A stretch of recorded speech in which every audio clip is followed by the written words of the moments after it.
médico psiquiatra. Actualmente ya tengo 7 años de experiencia en la psiquiatría.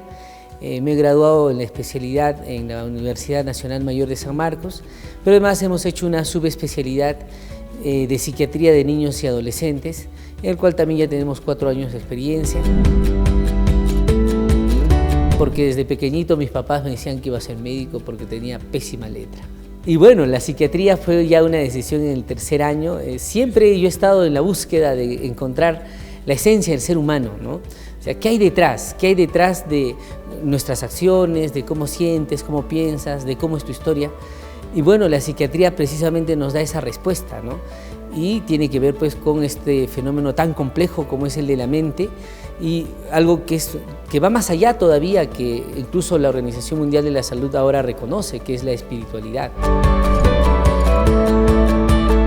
Es una enfermedad del neurodesarrollo. ¿Esto qué significa, no?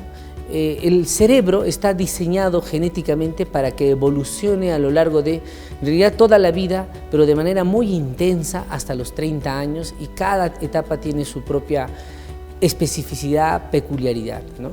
Entonces resulta de que tenemos unos genes, varios genes comprometidos, que entre los 10 y los 20 años, sometidos a situaciones de estrés, van a condicionar el debut de la esquizofrenia, ¿no?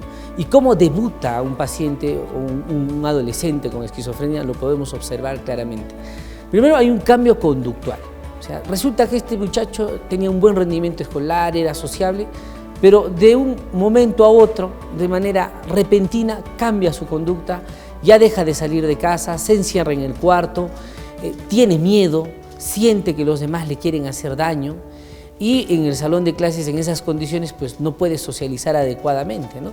Por lo general tiende a un retraimiento social. Entonces ese es el síntoma prodrómico, es decir, antes de la enfermedad, que podemos evidenciar claramente. Y cuando nosotros vemos este síntoma de alarma y acudimos oportunamente, en este caso a un psiquiatra, pero no solamente general, sino especialista en niños y adolescentes, podemos hacer el diagnóstico tempranamente, iniciar el tratamiento, y el pronóstico es bueno, porque este tratamiento puede durar entre 1 a 2 años y la posibilidad es bastante alta de que pueda recuperarse este paciente. Tenemos varios casos y experiencias de tratamientos bien hechos y de pacientes, por ejemplo, ¿no? Un paciente de 12 años que llega al consultorio y le preguntas ¿cuál es tu nombre? Y él te dice, depende. ¿Pero cuál es tu nombre? Y te dice, yo soy Ryder de noche y de día soy Juan. ¿Y quién es Ryder? Ah, Ryder es un amigo que me habla y que me da buenos y malos consejos. Ya no va a clases, está encerrado en su casa. Y este muchacho ahora es profesor de ajedrez, ha terminado gastronomía e incluso ayuda en la solución de los problemas de su casa, después de un tratamiento de 2 años, más o menos. Claro que sí, definitivamente, ¿no? Tenemos medicinas que con gotitas o ampollas mensuales o una tableta al día, el paciente está completamente asintomático. Y si no tiene síntomas, el otro gran brazo del tratamiento psiquiátrico es pues la psicoterapia. Y en el caso de la esquizofrenia es la terapia ocupacional.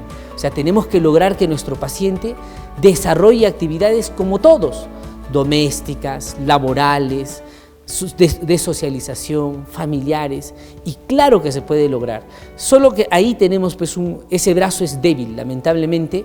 Los tratamientos no son completos, ¿no? Por lo general solo nos quedamos en la medicina y la familia no tiene la capacidad de impulsar este tratamiento que es en el marco de la terapia ocupacional. Sin embargo, hay casos muy positivos. Por ejemplo, otro muchacho, 6 veces tratando de ingresar a la Universidad de San Marcos, hace un cuadro de esquizofrenia, se limita ya ahí, pero ahora ya terminó en Senati y es un ingeniero, bueno, es técnico en sistemas y es su ayudante de su hermano que es ingeniero de sistemas. Está involucrado en un negocio familiar, ¿se dan cuenta? Entonces, la clave es el diagnóstico precoz, el tratamiento integral y un seguimiento permanente que puede durar 1 o 2 años, pero garantizado la recuperación y la normalización de la vida del paciente. No podemos decir que la esquizofrenia es hereditario, ¿no? Su heredabilidad, cuando se mide en términos estadísticos y genéticos, está alrededor del 48%. Entonces, hay una mitad, ¿no?, que sí tiene que ver con genes, claramente demostrado, ¿no? Si yo tengo un hermano con esquizofrenia, la posibilidad de que el otro hermano tenga esquizofrenia está alrededor del 30%. Si yo tengo un padre con esquizofrenia, la posibilidad de que el hijo haga esquizofrenia está alrededor del 40%. Todo eso está medido, ¿no? Pero, y el otro porcentaje, ese tiene que ver con la vida y tiene que ver con situaciones de estrés crónico y de alta intensidad, ¿no? Entonces, niños abandonados, niños en situaciones de violencia, pero no solo eso, sino enfermedades, ¿no? Por ejemplo, enfermedades virales pueden desencadenar el cuadro, ¿no? Entonces, en realidad es multifactorial. Uno de los conceptos más comunes hoy que utiliza la gente es estrés, ¿no? Y con eso hace referencia a que se siente cansado, se siente irritado, se siente ansioso, se siente triste. Entonces, en realidad es un concepto muy grande en el uso peculiar o en el uso popular, que lo que está haciendo referencia es un conjunto de síntomas que la persona todavía no distingue bien y que en realidad tiene que ser sometido a una evaluación por un especialista para que haya un diagnóstico adecuado, ¿no? Dentro de los problemas de la irritabilidad, violencia, agresividad, hay diagnósticos en la psiquiatría y que tienen tratamiento que realmente son sumamente efectivos, ¿no? Por ejemplo, he visto un paciente que ha sido transportista, taxista, que ya estaba a punto de separarse con orden de la fiscalía. Ahora su familia vive tranquila, en armonía, porque recibe un tratamiento farmacológico más psicoterapia que al periodo de 3-6 meses ha permitido que este paciente tenga una conducta más bien afectuosa, comprensiva, nosotros decimos empática, asertiva, ¿no? Entonces, ¿qué es lo que está faltando en realidad? Tratamiento, diagnóstico, eso es lo que está haciendo falta. Es la enfermedad con mayor carga global en el mundo. La mayor carga de discapacidad y de años perdidos saludablemente están en la depresión. La OMS lo advirtió el año 2000. El año 2000 la depresión estaba en el 4º lugar y proyectó que para el 2020 iba a ocupar el 2º lugar. Sin embargo, la estadística, ¿no?, del año 2015 de la OMS, que se publicó en Journal Psychiatric, ya el año 2015 la depresión ocupaba el 2º lugar a nivel mundial de enfermedades que discapacitan y le quitan salud a las personas. Y para el 2020 el tema se fue hacia el 1er lugar. Y la causante, ¿cuál fue? La pandemia, ¿no? O sea, ya veníamos de una vida muy estresante, difícil realmente, y sobre eso se sumó un virus que mataba a gran velocidad, que además empobrecía a la gente. Entonces es explicable por qué hay tanta depresión en el mundo entero. No, esto no pasa en el Perú, es en el mundo entero, ¿no? Es más, las cifras de suicidio del Perú son inferiores al de algunos otros países como México, Argentina, acá en Latinoamérica, incluso Estados Unidos, ¿no? Entonces no debiéramos decir, oh, qué sorpresa. No, eso sucede todos los días. Acabamos de ver un joven que se ha tomado 100 tabletas de clonazepam con una clara idea de quitarse la vida hace 3 días. Completamente negativista a recibir un tratamiento adecuado, con una determinación firme de que la vida no tiene sentido y obviamente con la familia a su lado destruida. Bueno, lo que tenemos que saber es que así es la depresión, es sumamente frecuente, ¿no? Y lo mismo, hay que diagnosticar tempranamente y cuando ese diagnóstico se hace temprano, una depresión realmente está recuperado en un promedio en 1 a 2 meses como máximo, pero el tratamiento suele durar 6 meses, 1 hasta 2 años, dependiendo de N cosas, ¿no? La edad del paciente, su familia, sus problemas. Usualmente en pacientes mayores de edad, ¿no?, los tratamientos pueden durar más tiempo, pero son efectivos, ¿no? Y lo que hay que hacer es ver la otra cara de la moneda, ¿no? Que si bien es cierto, se puede vivir triste, de manera permanente, sin energía y con una ideación de que la vida es una fatalidad dramática y de muerte, la otra cara es de que se puede vivir con bienestar, con alegría, con felicidad y que eso se puede construir y que esa construcción se puede gestionar desde la psiquiatría, desde una atención en salud mental, con todo un equipo, ¿no? Que no solo es el psiquiatra, sino médicos generales, médicos de familia, psicólogos, terapeutas, y que eso es posible y que no está muy lejos, sino que en realidad en un tratamiento bien hecho eso puede demorarnos 1 a 2 meses realmente como máximo. Realmente no es muy difícil, porque los síntomas son bastante floridos. El paciente con depresión, por ejemplo, no duerme. La mayoría de veces tiene insomnio. Entonces, darnos cuenta que no puedo dormir personalmente, o que un familiar se dé cuenta que el joven, el hijo, la hermana no está durmiendo, no está tan complicado, ¿no? Segundo, la depresión tiene en el eje, en el centro de su sintomatología, lo que nosotros llamamos tristeza patológica. Ese paciente está permanentemente triste, o la mayor parte del tiempo triste, y la tristeza se expresa, por lo general, con la habilidad emocional y llanto frecuente. Tiende a llorar por cualquier motivo, está muy sensible. Entonces, darnos cuenta de eso tampoco va a ser complicado, sí nos vamos a dar cuenta. Otro síntoma importante, baja la energía. Los pacientes están, hoy día mismo, ¿no? Tú lo ves entrar al paciente, camina lento, cabizbajo, le hablas y te da una respuesta lento también, monótono, es decir, no cambia la modulación de su voz. Entonces, darnos cuenta no es difícil, realmente está a nuestro alcance darnos cuenta, ¿no? Tal vez un problema que acompaña a la depresión y que lo complica es la falta de soporte familiar. Cuando la depresión se asocia a la soledad, puede ser mortal, porque no hay quien te ayude. Y si no hay quien te ayude, quien te dé soporte, entonces se va haciendo como un túnel hacia el comportamiento suicida. Todos, un hermano, una hermana, cualquier ciudadano, puede tener una función de terapeuta. ¿Y qué es lo que hay que hacer? Tender la mano, sentarse a conversar, saber escuchar. Eso nada más. Una pregunta, ¿en qué te puedo ayudar? Así, de amplio general, ¿en qué te puedo ayudar? De corazón, ¿eh? Y entonces el paciente se va a desbordar. Te va a decir todo. Tengo esto, el otro problema, ¿no? Entonces, eso ya es terapéutico. Y la segunda medida, bueno, vamos a acudir a una atención profesionalizada, científica, ¿no? Y bueno, ya cuando se acude a un establecimiento como Confía Salud, ahí está el profesionalismo por delante, que es trabajar con guías científicas internacionales que paso a paso definen qué se debe hacer en el tratamiento de cualquier enfermedad, en este caso la depresión, ¿no? Hacer una buena evaluación, que nosotros le llamamos una historia clínica integral, que implica la historia de vida del paciente, un examen mental, la composición y la dinámica familiar, para sobre eso hacer diagnósticos en 7 ejes nosotros hacemos, ¿no? El diagnóstico del trastorno mental, de la personalidad, enfermedades físicas, el diagnóstico de la dinámica familiar, de la discapacidad y un diagnóstico que es un resumen, un modelo de relato que sintetiza lo que está pasando con el paciente. Las situaciones estresantes y crónicas van a condicionar enfermedades mentales.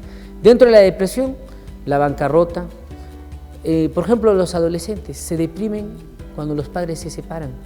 La infidelidad puede llegar al extremo del homicidio, del suicidio. Nosotros tenemos pacientes que precisamente están deprimidos en el marco de una situación de infidelidad.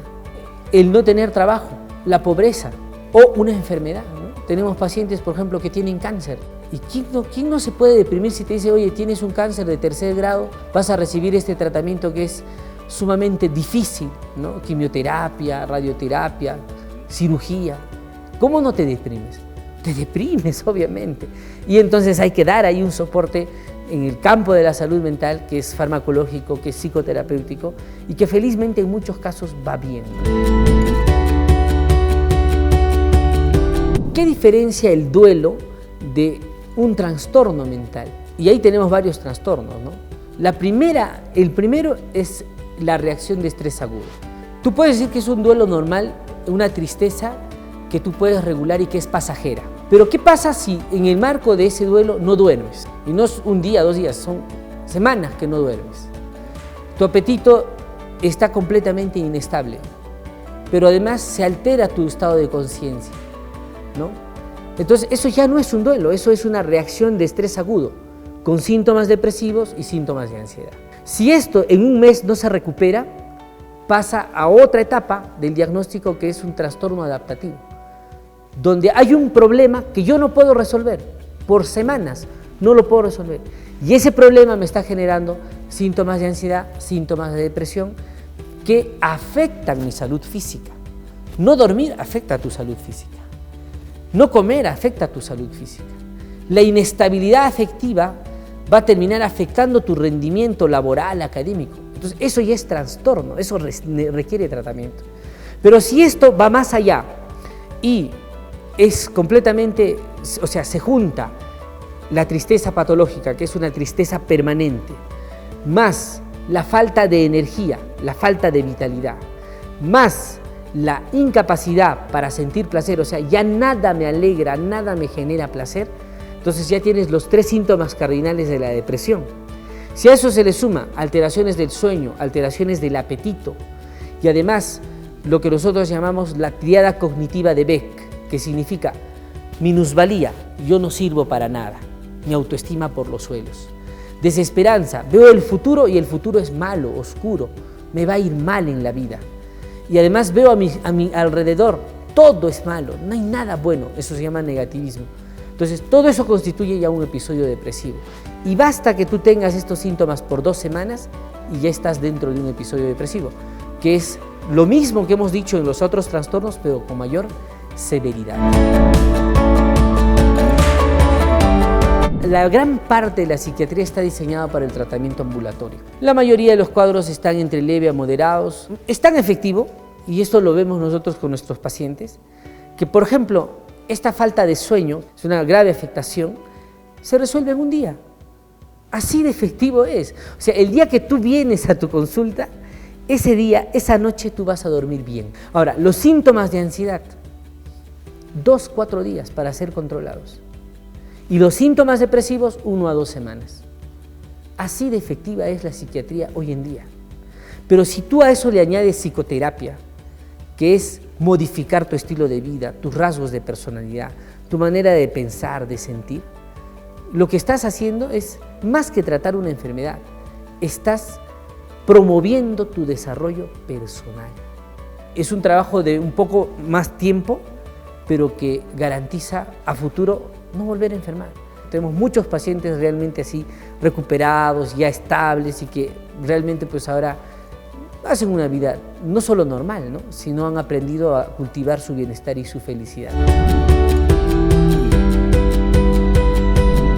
Se ha desarrollado una línea de investigación y todo un campo en la psicología que se llama salud mental positiva, ¿no?, donde nuestro objetivo no es solamente tratar la enfermedad, sino más bien lograr que la gente logre ser feliz, ¿no? Y acá hay una pastilla mágica, un tip, por así decirlo, que es poderoso y que hay que cultivar todos los días, ¿no? La felicidad no puede ser mañana. Yo no puedo ser feliz mañana. Tampoco la felicidad puede ser el día que me gano la tinca o el día que ingreso a la universidad o me gradúo. Si es así, la felicidad va a ser muy escasa, ¿no? Entonces, ¿qué nos dicen los gurús de la felicidad ahora? Es que hay que aprender a ser felices, o sea, a sentir placer y tener bienestar con las cosas sencillas de la vida. Entonces, aprender a disfrutar ¿de qué? De dormir. Eso. Todos los días dormimos. Todos los días podemos disfrutar del dormir. ¿Se dan cuenta? ¿No? Todos los días comemos. Disfrutar de la comida. Todos los días estamos en familia. Disfrutar de una mirada, de un abrazo, de una palabra amorosa, afectuosa. Disfrutar de cocinar juntos, de limpiar la casa, de irnos a caminar, de hacer deporte, jugar vóley, por ejemplo, fútbol, en familia, entre amigos. Entonces, la felicidad se convierte en un acto permanente y una responsabilidad personal.